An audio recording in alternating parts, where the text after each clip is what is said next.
कवि सम्मेलन देख देख के घर की शीला देवी को शेरो शायरी का बुखार चढ़ गया था। अब वो सीधे मुंह किसी को जवाब ही नहीं देती थी। उनके पति और उनका बेटा तो काम करने घर से बाहर चले जाते थे और उनकी शायरी झेलनी पड़ती थी बहू रेणु को। अब सास बोलती नहीं, अर्ज करती थी, संदूक पे रखी संदूक, संदूक में रखे झुमके, बहू झुमके निकाल के दे मेरे, कहाँ लगा रही है ठुमके। माँ जी, झुमके तो आपके निकाल दूंगी मैं, लेकिन आपके दिमाग से ये शायरी का भूत कैसे निकलेगा? छोटे लोग नहीं समझेंगे, शायरी है शौक बड़ा, तू अपने काम से काम रख, मेरे काम में मत टांग अड़ा। शौक अलग बात है, लेकिन हर चीज में अपना शौक डाल देने से जग हंसाई हो सकती है सासू माँ। अरे मैं हूँ एक नंबर कलाकार, कोई ऐसी वैसी बला नहीं, तुम घर के कामों में उलझी, समझोगी मेरी कला नहीं। ठीक है माँ जी, आप नहीं समझती तो कोई बात नहीं, लाओ मैं आपके झुमके ही निकाल कर दे देती हूँ। बहू सास के झुमके निकाल कर देती है और वहां से चली जाती है। शाम को बहू अपने पति से शिकायत करती है, सुनिए जी, आप माँ को कुछ समझाते क्यों नहीं?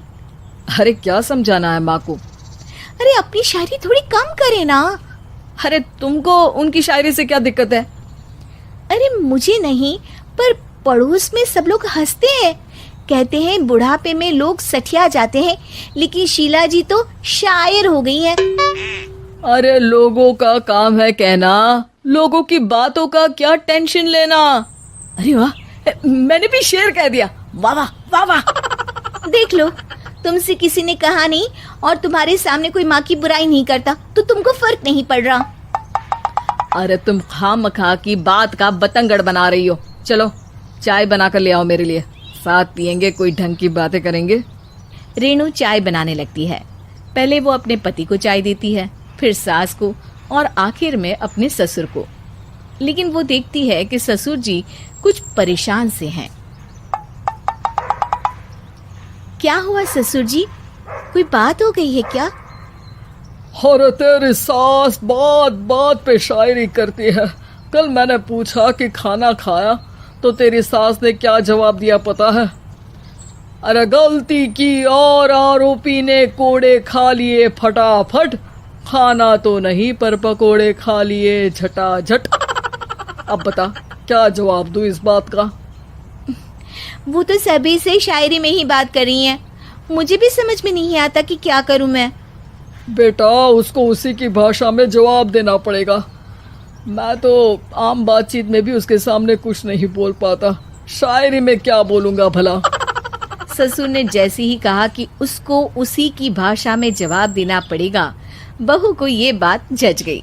अगले ही दिन वो शायरी की कुछ किताबें लेकर आई और शायरी की प्रैक्टिस करने लगी ताकि सास को उन्हीं की भाषा में जवाब दे सके। उसने दिन रात एक कर दिए।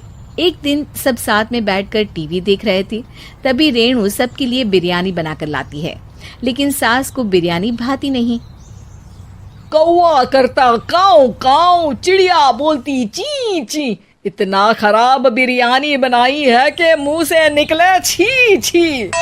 बस इसी मौके का तो बहू को इंतजार था, क्योंकि अब बहू सास को उसी की भाषा में जवाब देने के लिए तैयार थी। माँ जी, हमको अपनी ये बेकार शायरी ना सुनाइए, जैसी भी बनी है बिरयानी चुपचाप खाइए। ससुर जी और रेणु के पति ने रेणु का जवाब सुनते ही जोर से ताली बजाई और सास ने जब रेणु का शायराना जवाब सुना तो उनके गले में बिरयानी अटक गई। बहू ने एक और शायरी का तीर छोड़ा। शायरी में बहू के सामने सास हो जाएगी ढेर, क्योंकि सास मारेंगी एक शेर तो बहू मारेगी 1.25 शेर।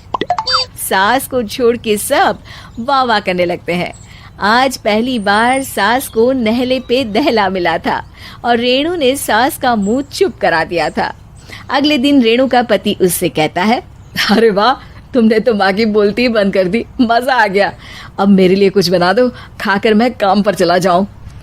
शायरी ही है मेरा जीवन, वही करूंगी जी भर के। नौकरानी रख लो कोई, काम नहीं करूंगी मैं घर के।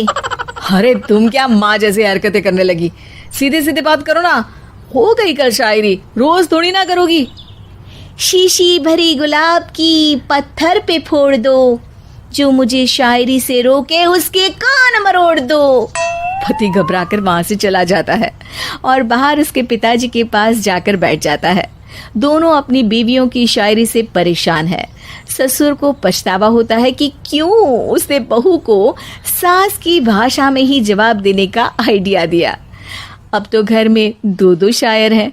दोनों एक साथ दुखी स्वर में कहते हैं, हम दोनों की ही बीवियां जब से शायर हो गई है, क्या बताएं, जिंदगी एक फटा हुआ टायर हो गई है।